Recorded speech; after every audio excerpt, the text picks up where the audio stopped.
yung tungkol dyan sa game fixing na yan, ito pala kailan maintindihan nyo rin. Pakisagot lang po. Importante sa atin. Pakisagot lang po. Pakisagot lang. Explain ko lang kung ano yung kinikita lang namin dito. Hindi po kami lumalaban. Out of 100%, kumukuha lang kami ng 5% lang. So, but before we go into that, gusto ko lang yung tinatanong natin, kailangan may integridad yung ating sabong para po tuloy-tuloy ang betting natin. Tama po ba yan? Yes, Your Honor. Kaya mahigpit po kami. Sa ngayon po, wala kami nakikitang game fixing sa amin. Pagdating pa lang po naman, sinecheck na namin, pati mga tare. Pumapasok yung mga tao, lumalabas. Kung nagkakaproblema po sa labas, wala naman po nangyari patayan sa loob sa amin eh. So, ang dami kasi senaryo, ang dami sindikato rito. Kapareho niya master agent, 1.2 million ang master agent namin. Master agent, gold agent, lahat. May kanya-kanya po ang buhay lahat yan. Hindi po namin alam kung ano yung, siyempre nasa sugal sila. Yung iba nasa drugs, nagkahalo-halo po eh. Kaya, Mr. Ang, yung integrity, totoo po yung sabi nyo. Mr. Ang, please. Please, let's hear what Senator Dillon. Go ahead. Can you give the committee an idea kung magkano po ang betting sa isang sultada? Just to have an idea of what we are talking about here. How much is the range of the bet per sultada? Magkano po? Well, hindi po pare-pareho dahil simula umaga mas mahina yan. Nagpipik yan sa hapon, sa gabi, tapos... Okay. On the average lang po, on the minimum and maximum, Mr. Well, every day, mga 1 to 2 billion every day. 1 billion to 2 billion a day. 1 billion to 2 billion a day. Kumukuha lang kami ng 5% dyan. 2% binibigay namin sa master agent. 1% para... Teka po, isa-isahin natin dahil ako po hindi sanay dito. Although lumaki po ako sa aming bayan sa Iloilo, marami pong sabong but I have never been familiar with it. So you're saying, bawat araw, 1 billion hanggang 2 billion ang betting. Tama po ba yan? Yes, Your Honor. Sa bawat isa. Mute. Naka-mute ka ata, sir. Senator Dillon, hindi ka marinig. Hindi po ako nakamute. May na signal, nawala. Hindi ko po alam, but tinitinan ko lang, hindi po ako nakamute. Something is wrong, probably with our technological connection. Mr. Chair, I can actually hear the minority leader. Stop ka muna at mag-kuhan tayo, executive session afterwards. But before that, before we dismiss dahil maghingi muna tayo ng update from CIDG. Then after the CIDG, pakinggan natin itong nakasalang na yung case number 4. Mr. Chair, then mag-break tayo, mag-executive session tayo sa loob ng lounge habang papakainin na rin natin itong mga naiwan dito sa... Hindi po ba, Mr. Chair, tapusin ko lang ang ating... can I just... So, CIDG, you have any update? You have the floor. Yes. Yes. Mr. Chair, Yes, sir. To the Honorable Chairman of this committee, Senator Ronald De La Rosa, sir, and to the other Honorable Senators. Sandali lang, kabilis ng turnover ninyo. Yes, sir. Yeah. First hearing, the director of CIDG is General Pero. Now, Yes, sir. ikaw na naman. Yes, sir. So, retired na si Pero. Yes, sir. So, masaya si Pero kayo, nakalusot siya sa problema na ito. Yes, sir. Ikaw ngayon ang natanggap sa kanyang problema. Yes, Go ahead. sir. I'm happy to receive that challenge, sir. Thank you. That's what I need from you. Yes, sir. You should be very brave enough to handle all these problems. Yes, sir. Continue. Because, I've been with the CIDG for a long time, sir. I'm Police Brigadier General Eliseo Cruz, the newly designated Acting Director of the Criminal Investigation and Detection Group. I just assumed my position, sir, last March 2 this year. And I'm going to present to you the updates of the investigation that the CIDG has conducted for the 31 missing persons.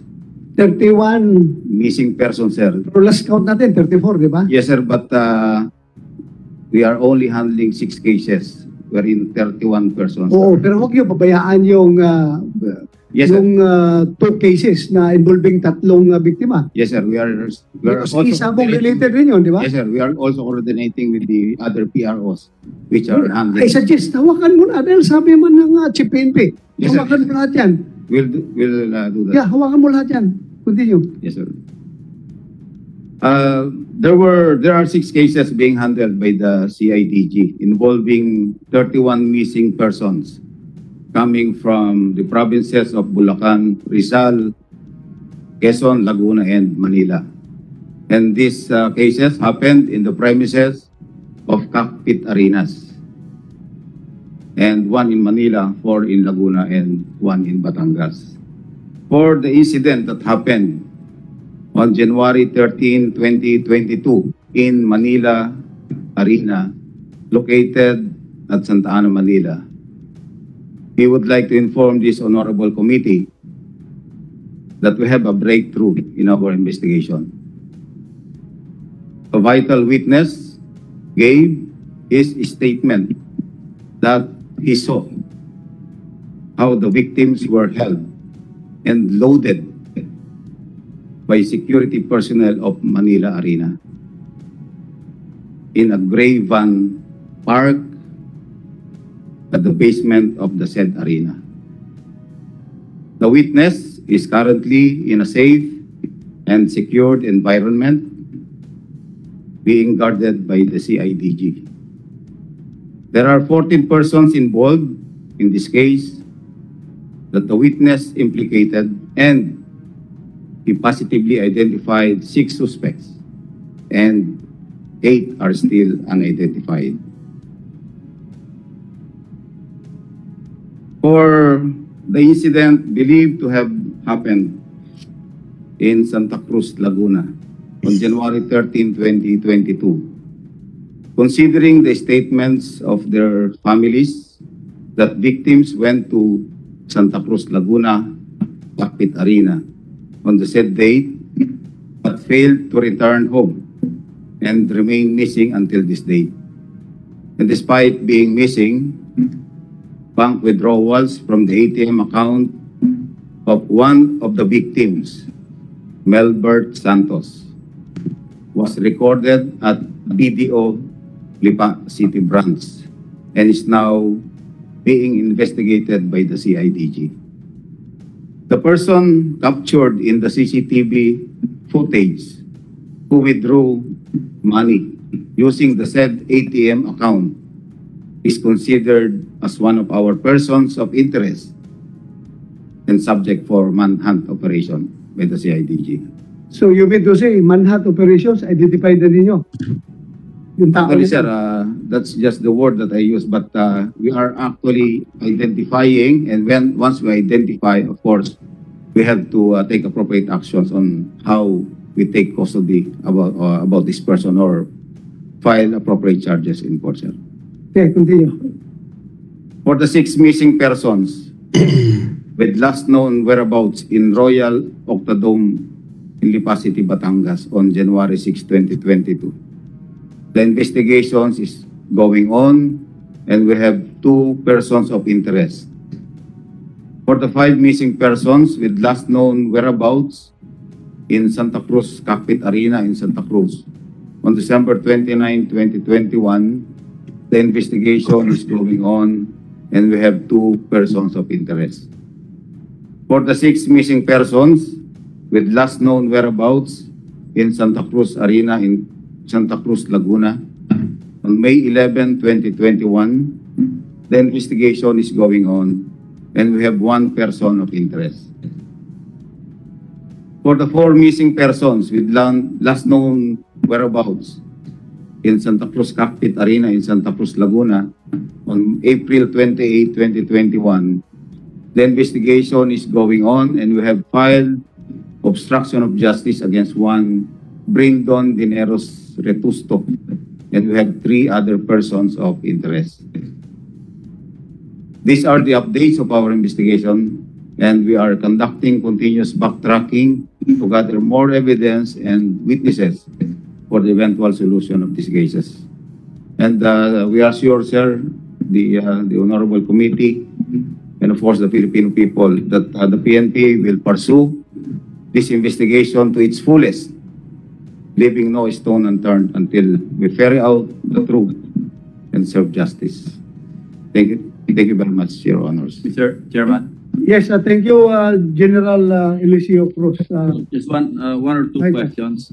Are you ready to file cases before the prosecutor, refer the case or cases to the with the prosecutor's office?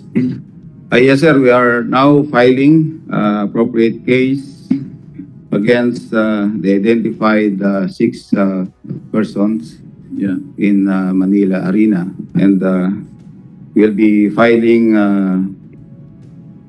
kidnapping with serious illegal detention, punishable under Article 267 of the Revised Penal Code. Just so we are understood by the victims' families, ano, you cannot anymore conduct arrest based on Rule 113, di ba? Citizens arrest. It's no longer proper Yes, sir. to pursue these It will people and be- arrest them. You have to wait for the issuance of the corresponding warrants of arrest. Yes, sir. Kung magkakaroon ng warrants of arrest. Yes, sir. In the meantime, you will refer these cases before the prosecutor's office and let the preliminary investigation proceed, di ba? Yes, sir.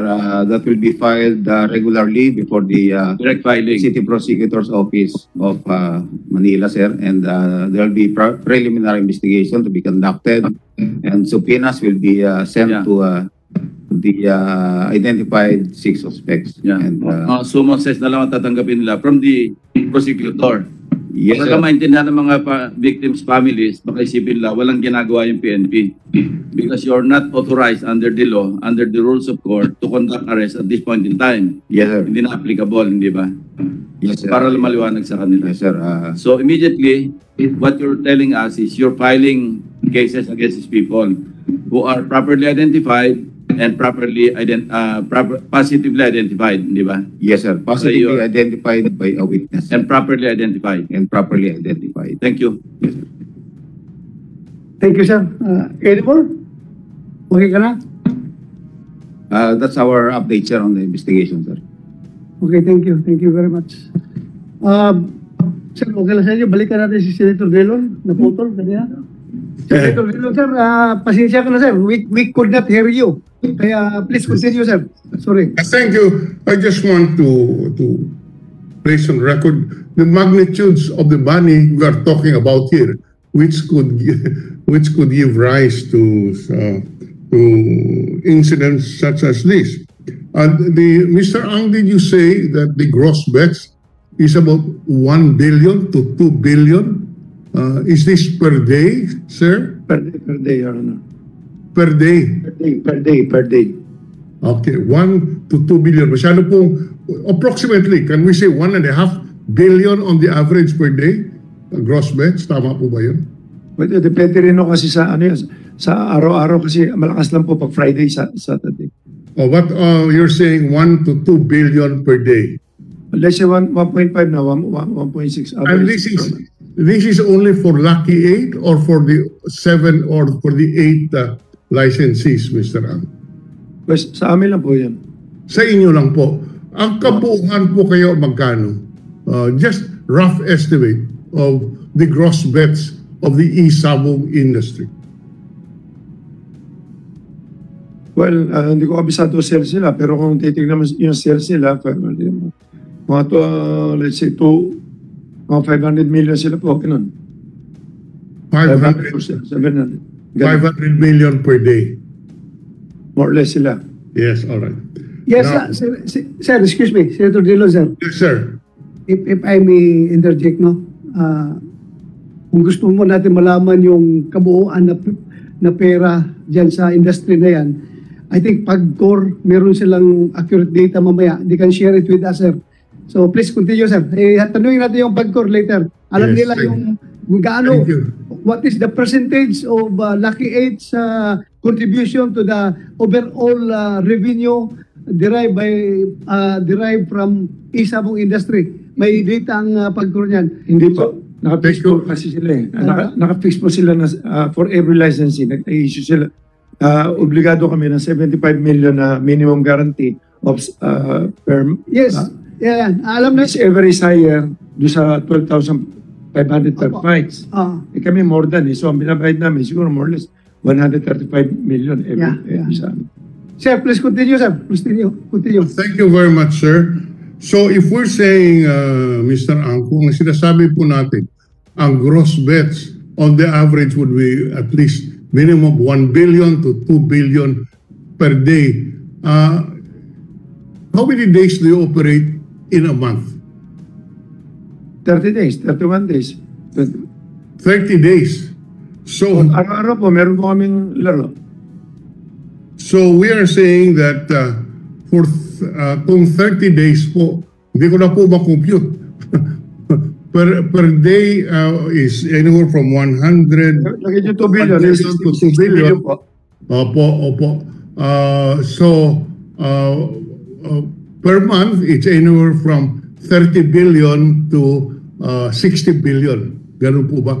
More than 60 billion po. How much? A month. A month is about 60 billion. Sir, ano? 60 billion. Magkano po ang inyong commission? Well, 5% kinukuha namin. Tapos binibigay namin sa mga agent, 2%. Tapos Teka muna. Just the gross muna. At so 5% of 60 billion is roughly 3 billion per month ang commission ninyo. hindi po, ano yan eh. 5%, 6 billion, 3 billion, more or less. Okay. I'm sorry. 5% of 60 billion is roughly 30 billion per month. Ganun po ba? 66 billion, 3 billion lang po yan. Tapos At minus 5%, that's roughly 30 Billion. billion, 30 billion per month. Ang 3 lang. 3 lang po, 3 lang. 5% lang eh. 5% of 60 billion is 30 billion, right? 3. Three lang Sorry. po. I'm sorry. 3 billion. Yan po ang kinikita ng franchisee dito. Hindi po kinikita. May ano po yan. Binibigay po, binabalik po namin sa mga agent. 2 or 2.5, depende ho. Binibigay namin sa kanila uli mga 2 or 2.5. So, kung sa 3 billion, kung alisin mo yung kalahati, binibigay na kagad yun, 1.5 na matitira. Plus mga expenses pa, nalagay mo 1%, alisin mo 1% yun, more or less mga nasa mga 900, 800 matitira sa isang buwan. Anyway, yes. Doon ako kunin yun sa mga popcorn, sa mga ganyan. Doon na namin nabayad lahat. Kaya po, kung 3 billion ang kinikita ng Lucky 8, baka po payat ang 640 million na sinasabi ng Pagcor na kanilang income dito sa Isabaw. Ulitin ko lang, 3 billion per month. Even assuming that you incur expenses on this, 640 million per month of revenue by Pagcor is pittance, is very small compared to the gross income of Lucky 8. That's all that I am trying to point out. Mr. Chairman, just to pursue lang. Yes. Point of Okay. clarification, Mr. Chairman. Yes, Yung sir. 5%, Yes, sir. yeah, thank you, Senator Drilon. Ipurso ko lang yung point yung sa 5%. 5% Yes. for both entries or 5% for one entry? Pag pinagsama yung both entries, kaya nga without risk kami.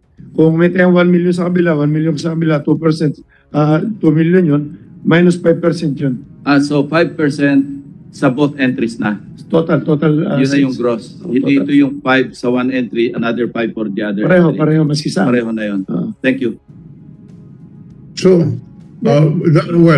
kaya po, that's why I'm just asking yung gross per day. And from the testimony, it would appear that the gross income per representation and In the absence of any proof to the contrary, we accept that as the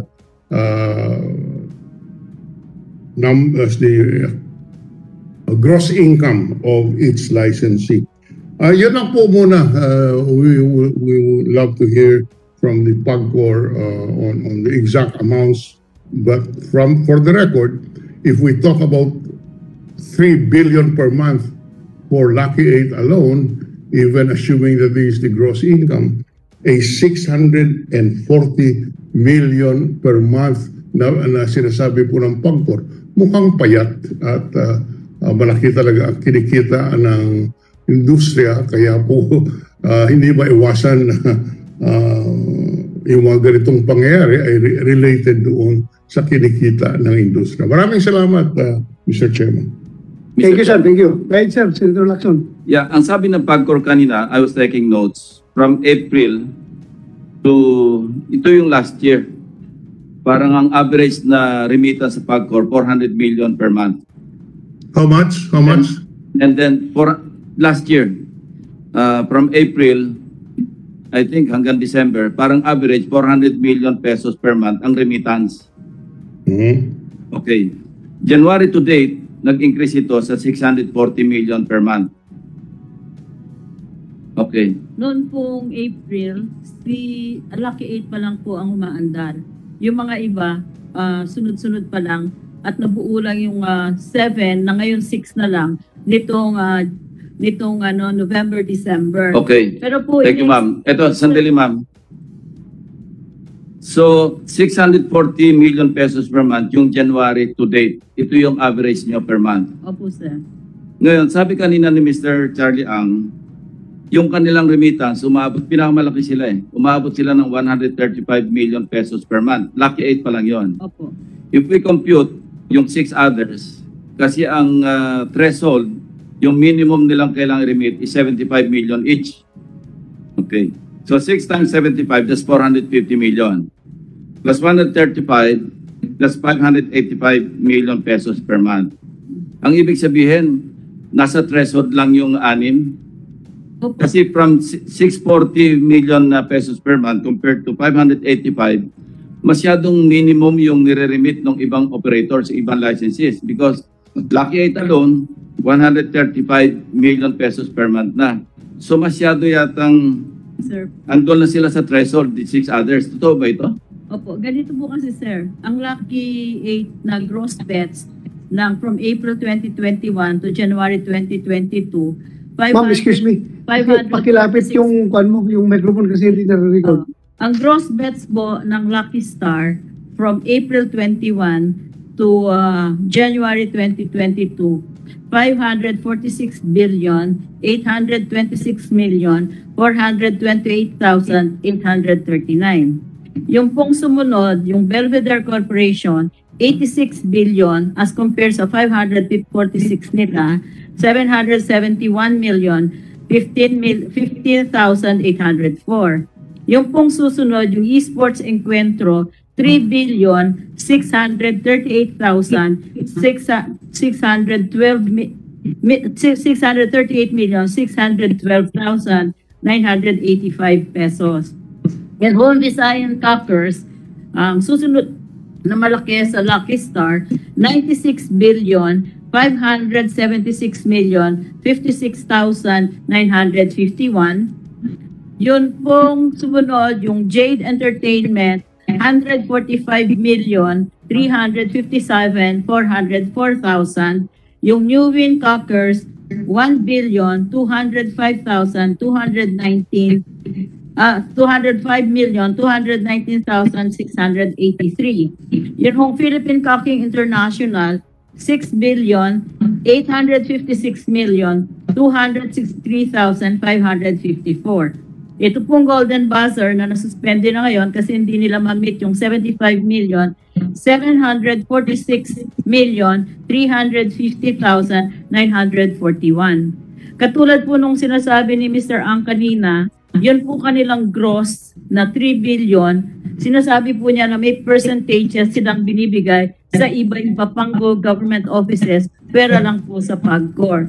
Sa PAGCOR po, dahil nga bago ito, initially, pinag po namin 12,500 per fight ang aming charge or 75 million per month minimum guarantee fee, whichever is higher. So, yun po ang, pwede po namin isubmit ito. Talaga pong pinakamalaki, almost 90% po, ang Lucky 8. Say again, Thank you, ilang Mr. percent? Chairman. Ilang percent? Kukompute ko lang, sir, para sigurado. Oh, sige, sige.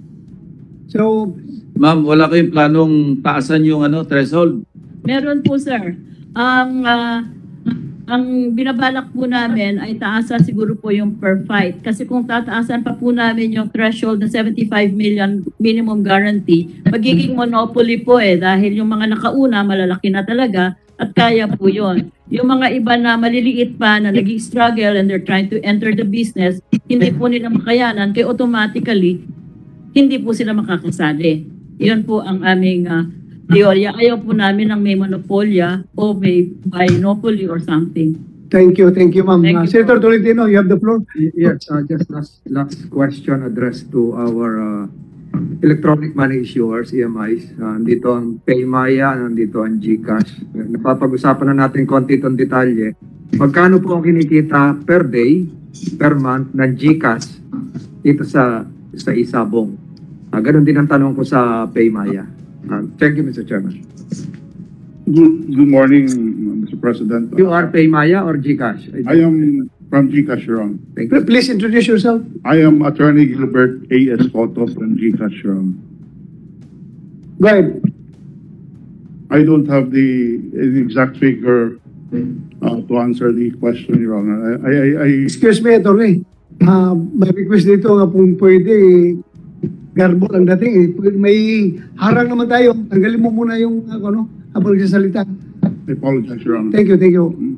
I don't have the exact figure, Your Honor, to answer the question of the Honorable Senator Francis Tolentino. But I am willing to submit to the Senate committee the documents that would answer the question, Your Honor. Thank you.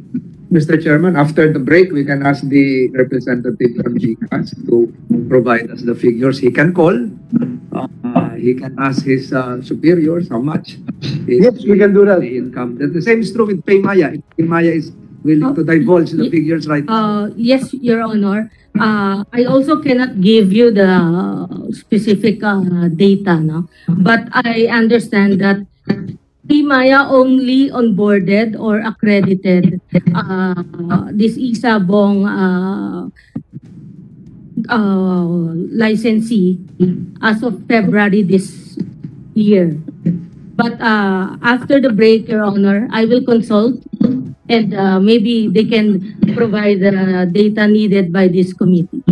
So, also GCash, can you provide after the break? Kaya mo?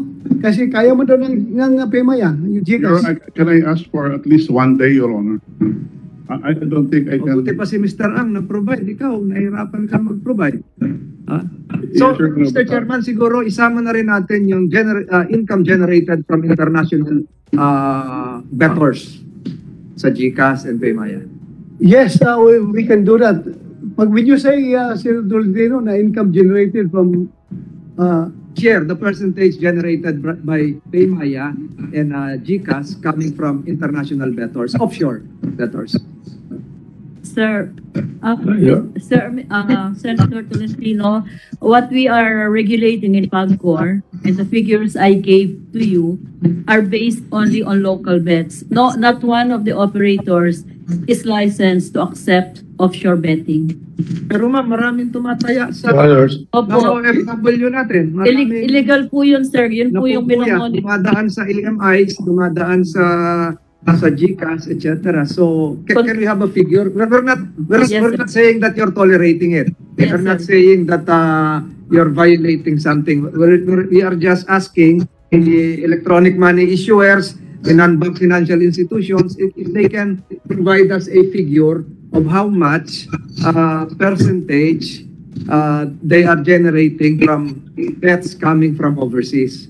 Yun lang po, Mr. Chairman. Hindi natin pinag-uusapan kung nag-violate o ina-allow. Hindi po yun. Okay, Paymaya promised after the break, we can have it. I will consult Your Honor. Okay, And if they give it to us, I will provide the committee. okay. Then, Thank you. GCash, tomorrow, Your one Honor. day. May we ask for a reasonable time to comply because I think it may Kaya, what is reasonable for you? 3 to 5 days, Your Honor. We'll just submit the... Weekend na yun. Masyadong matagal yun. Mahirap ba mag-compute? Si Ms. David? May naman, everything is computer generated, di ba? We will ask our office, Your Honor. Kaya nga ng Paymaya after the break eh. Kasi everything is computer, pindot-pindot ka sa computer, nandiyan na yan. I will try to ask the office, Your Honor. So kailan? Kailan? A day, Your Honor. A day. So tomorrow, we are expecting that tomorrow. Yes, Your Honor. Oh, thank you. Paymaya after lunch, after break. Yes, Your Honor. Okay. We are consulting them right now. Okay, thank you. Thank you very much. So, continue. Before we go on a break, it will be an executive session in the presence of Mr. Charlie Ang. Yes. Yes, I'd like to ask for the record, Mr. Charlie Ang. Yesterday, you went on YouTube. It went semi-viral with you saying that mahirap dito, ang daming mga politikong nakikialam sa mga investigation. Are you referring to this panel or the personalities present here? Kasi makakaharap ka namin sa tanghalian. Tapos masama pala ang loob mo sa amin. So kami ba yung lumalabas sa YouTube na galit ka, na di umano may mga maraming politiko na hindi ko mahaba yung YouTube mo eh. Are you referring to us? Just for the record. Pwede ko po makita yung YouTube na yun. Kasi baka interpretation nyo lang yun. Hindi ko alam yung sinasabi niyo, Your Honor. Lumabas po yung kahapon at di umano ay mahaba yung sinabi mo. It was shown to me. So perhaps you can ask your colleagues, whoever videoed you there, baka it was taken in your off moment time na galit ka sa mga nag-iimbestiga. So yun lang gusto ko maliwanagan. Your Honor, kasalita mo sa amin. Kung wala ka maalala, galit ka ba sa amin? Hindi po ako pwede magalit. Mga kaibigan ko yun. May mga pinagsamahan po tayo mas iba paano. Ba't ako magagalit? Your Honor, tsaka wala po ako nilalabas sa video. Ang huling-huling video ko, yung huli nga na sinisita ko na nung nagpahuli ako sa mga NBI tsaka si IDG. Yun na isang i-explain ko mamaya. Na nagtetret daw ako. Hindi ako nagtetret eh. Nagtetret ako doon sa mga, ang dami na namin napahuli. Sa NBI tsaka si IDG. So in short, hindi ka galit sa amin, ha? Impossible. Okay. Lahat po kaibigan Thank you, ko eh. thank you. Hindi ka galit. But please, review that video. Dahil ang dating kay Senator Tolentino kasi, medyo galit ka sa mga politiko na nag-imbestiga itong insidente na ito. Well, for your information, alam mo, break kami ngayon, Mr. Atong Ang, break kami ngayon sa Senado. Pero gumawa kami ng inisyatibo na mapagbigyan talaga yung kahilingan ng mga pamilya ng 34 na nawawalang tao na maghihikad na kami ng hearing. Kaya sana huwag mong personalin yung aming pagkakandak ng hearing. Trabaho lang po ito. Walang personalan. Kaya sana hindi ka magalit sa amin, ha? Your Honor, gusto ko nga para maklear na mga Gusto ko. Saka never ako magalit sa politiko kasi lumaki na ako na puro politiko rin kasama ko eh. Actually, may mga pinagsamahan nga tayo lahat, maski pa paano. Ba't ako magagalit? Wala naman kayo masasabi sa pagkatao ko. Okay, Ba? thank you. Mr. Chairman. Go ahead, Senator Pimentel. Yung sasabihin ba ni Mr. Ang sa executive session, hindi mo kaya sabihin dito sa open session? Andiyan, parang naririnig tayo ng regional director ng NBI. Baka may informasyon siya makuha ron. Ayan namang si director ng CIDG. Hindi ba pwedeng sabihin mo na lang yun sa open session? Kung pwede ko po sabihin, basta piniyagan niyo ako sabihin ko sa open, okay lang. Suggestion ko lang kung pwede sabihin mo na sa inyo. Saka yung sabihin sa akin kasi baka naman mali. At isingil ako na advice. Hindi, ganito eh. Ang sasabihin mo are some facts na alam mo, some opinion. Basta wag ka lang manira ng tao na openly libelous na ano. So ano masama, di ba? Hindi ka naman sasadya na sisiraan mo yung tao na walang ka-basis-basis. So, Kasi I'm sure marami interesado kung ano sasabihin mo, di sabay-sabay nang marinig ng lahat. Ewan ko, hindi, I'm sure that si chairman namin is accommodating your request. And then nag-request ka kasi may agam-agam ka na baka hindi mo pwedeng sabihin in open session. Pero kung kaya mong sabihin in open session, I suggest wag na tayo mag-executive session, open session na. Oh. Gugulo talaga. Mas maganda. Okay, sige. So request mo yun. Gugulo talaga. The chair considers your point. Pakinggan ka namin in executive session. Anyway, yung tanong ko, wala namang right or wrong answer, opinion, yung position. Okay. No? Sige. One last, mag-break na ba kami sa chairman? Tanungin ko lang si Police Major General Cruz ng CIDG. Yeah, go ahead. Go ahead. So, no, I'd like to congratulate him kasi meron na mga tinatawag na breakthrough, sir, no? Maybe work ng predecessor mo pa to, pero you were part of this. 6 already identified, sabi mo 14 suspects dun sa Manila Arena. At doon, nakalimutan ko yung date nitong event. Ano, sabi mo sa basement sila January 13 case, is that the case number 1? January 13. Pero kung mga security guards po to lahat, more or less yung 14. Yes, Your Honor. So, they are all part of the security. Di ba? So, siguro alam natin na hindi pa to case closed dahil mukhang mga nautusan lang po yan. Hindi po, I assure na hindi pa yan ang mastermind. Tama ba, Police Major General? We are, right now, sir, we are just basing our actions on the testimony of a witness and, Correct. and other evidence at hand. So, Ako lang, ito lang pakiramdam ko. Medyo malayo-layo pa ito na matapos because imagine 14 security guards abducting 6 people dun sa case number 1. Yes, sir. 14 security guards. Ba't naman kaya nila gagawin yan? So, napag-utusan lang. There must be some higher power or higher person or authority above the security guards. Yung tawagin na lang nating mastermind. So, that is just the feeling I have. So, I hope that you pursue that possibility, no? That this does not stop at the security guard level. Yes, Your Honor. That's always the course of our investigation in CIDG.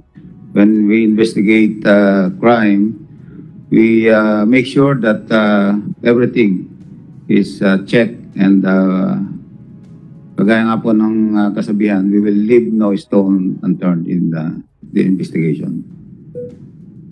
Thank you. Anyway, Senator Pimentel, the management of Manila Arena is also invited. Andito, di ba? Kumisek, the manager of Manila Arena. For the record, sir, we have invited them. Okay, so andito sila. Check, sir. Okay, thank you. So from here, ma'am, siguro mas maganda mamaya na kayo na may pagbigyan after the break. Kain muna tayo. Okay lang sa inyo? Kain muna tayo. Kumisek, please bigyan ng pagkain yung mga resource persons natin. Habang nag-break tayo, kami, executive session sa loob with Mr. Ang. Yes, sir. We'll comply, sir. Okay, thank you. So, 10 minutes, sir? 10 minutes? Okay, the hearing is...